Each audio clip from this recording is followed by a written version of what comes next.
रुक्मिणी ने एक श्लोक में लिखा था कि शोभाविनी त्वमजितोद्वहने विदर्भान् गुप्तः समेत पृतनापतिभिः परितः निर्मथ्य चैद्यमगधेन्द्र बलं प्रसह्य माम राक्षसेन विधिनोद्वह वीर्य शुल्काम। कहने लगे कि जिस समय हमारा विवाह होगा उसके एक दिन पहले मैं चारों तरफ से सेना से घिरी हुई तुम्हें मिल सकती हूँ, लेकिन गुप्तः समेत पृतनापति भी परितः, चारों तरफ से पृतनापति भी, सेनापति माने कमांडोज हमारी उस दिन रक्षा कर रहे होंगे। कौन? कमांडोज। कमांडोज बड़े शक्तिशाली होते हैं, समझे? उस दिन हमारी कमांडोज रक्षा कर रहे होंगे। और उसी समय निर्मथ्य चैद्य मगधेन्द्र बलम प्रसह्य है, शिशुपाल की और जरासंध की, बल माने सेना को, निर्मथ्य उसका मंथन करके फिर माम राक्षसेन विधिनोद्वह वीर्य शुल्काम, मेरी राक्षस विधि से तुम मुझसे विवाह कर सकते हो। इस प्रकार से बताया। राक्षस विधि के विवाह को समझते हो को आप लोग? नहीं जानते? ये बता, विवाह होते कितने प्रकार के हैं? नहीं, विवाह होते हैं हिंदू धर्म में 8 प्रकार से। सनातन धर्म में एक होता है ब्राह्म विधि, एक दैव विधि, एक प्राजापत्य विधि, एक आर्ष विधि, एक गंधर्व विधि, राक्षस विधि, आसुर विधि और पैशाच विधि। इसमें अंतर क्या है सुनो। ब्राह्म विधि में क्या होता है कि अपनी कन्या को किसी योग्य वर के पास जाके और प्रसाद की तरह दे दी जाती है, जैसे कि मनु शतरूपा ने देवहूति को कर्दम ऋषि के लिए दे दी थी, ये लो तुम्हारी पत्नी है। ये ब्राह्म विधि विवाह होता है। एक होता है दैव विधि, इसमें केवल मंडप नहीं करता है,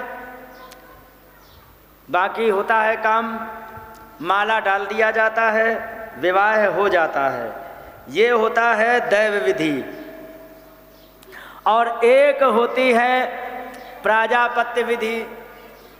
प्राजापत्य विधि में क्या होता है कि जब किसी का विवाह ना हो रहा हो तो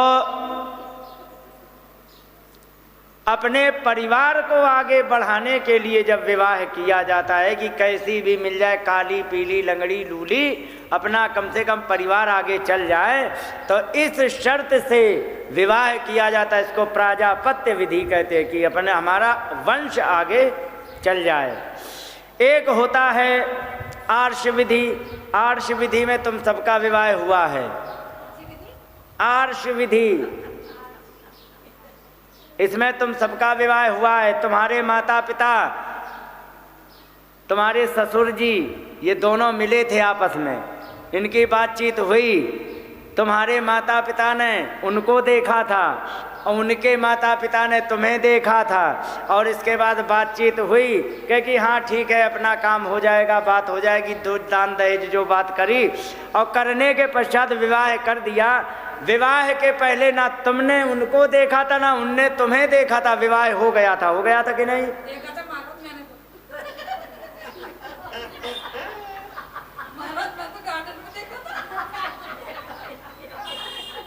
कथा को नाटक मत बनाओ। नहीं महाराज, सही में देखा था। तुम्हारे वजह से सबको एक जैसा नहीं गिना जा सकता, और केवल तुम्हारी बात नहीं कह रहे हैं, ठीक है?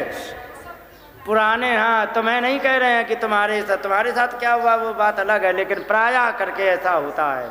इसके बाद इसको कहते हैं आर्ष विधि, जिसको आजकल के एक नया नाम दिया गया है कि जिसको कहते हैं अरेंज मैरिज, कहते ना, इसी को ही आर्ष विधि कहते हैं, ठीक है? एक होता है गंधर्व विवाह। तुम आगे बैठ करके क्यों विघ्न कर रही हो? रुक जाओ, थोड़ी 2 मिनट रुक जाओ, फिर इसके बाद अभी बुला रहे, ठीक है? हैं?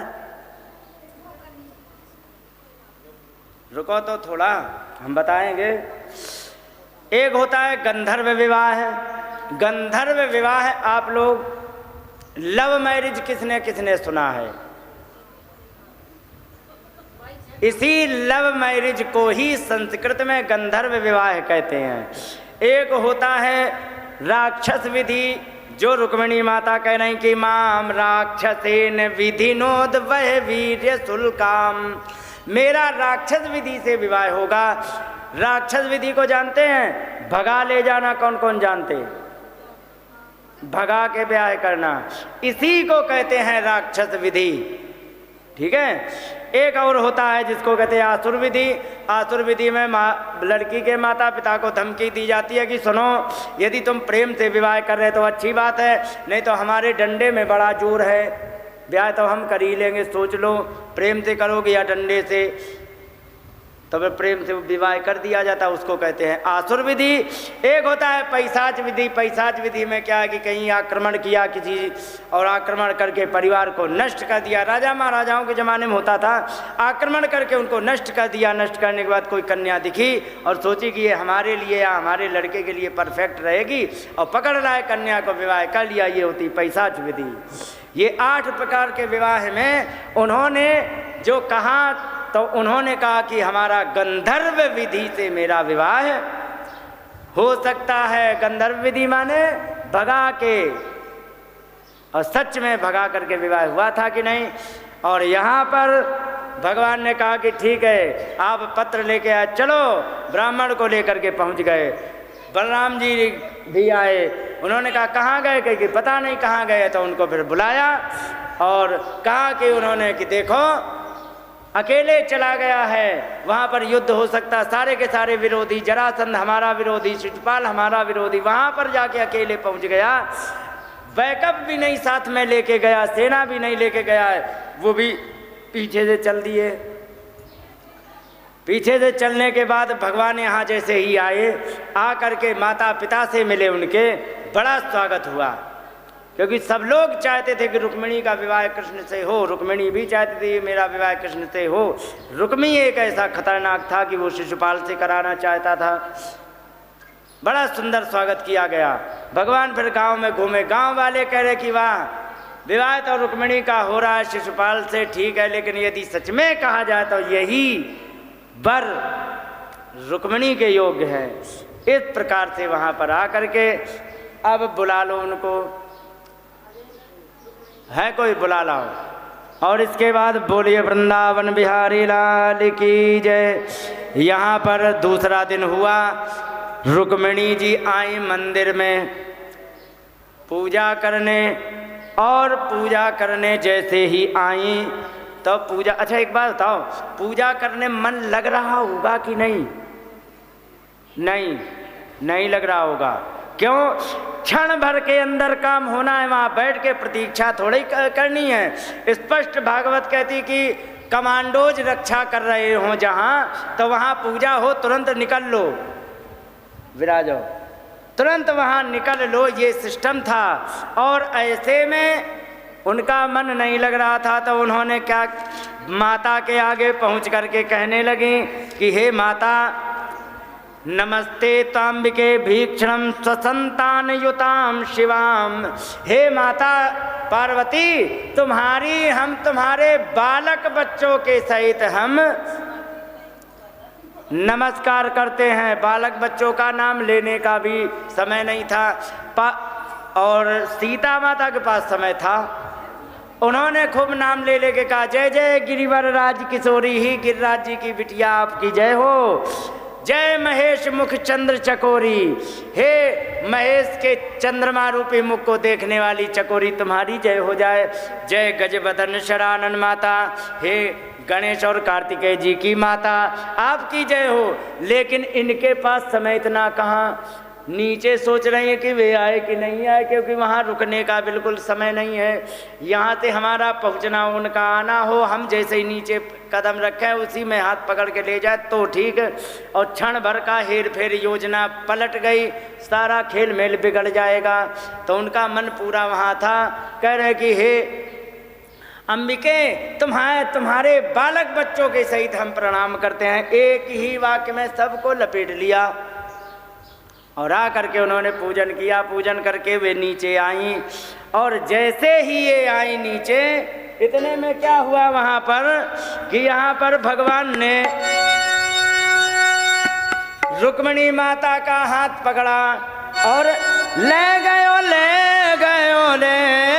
री रुक्मिणी को समरिया, ले गयो री रुक्मिणी को समरिया, ले गयो री रुक्मिणी को समरिया।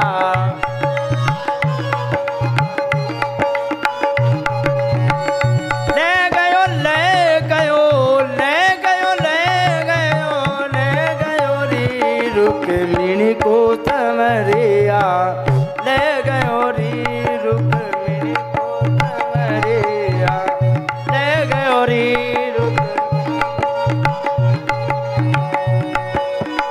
मोर धरेश चौपाल जी आए, मोर धरेश चौपाल जी आए, मोर धरेश चौपाल जी और खम्ब करो वो रह गयो री रुक्मिणी को समरिया, रह गयो री रुक्मिणी को समरिया, रह गयो री रुक्मिणी को समरिया।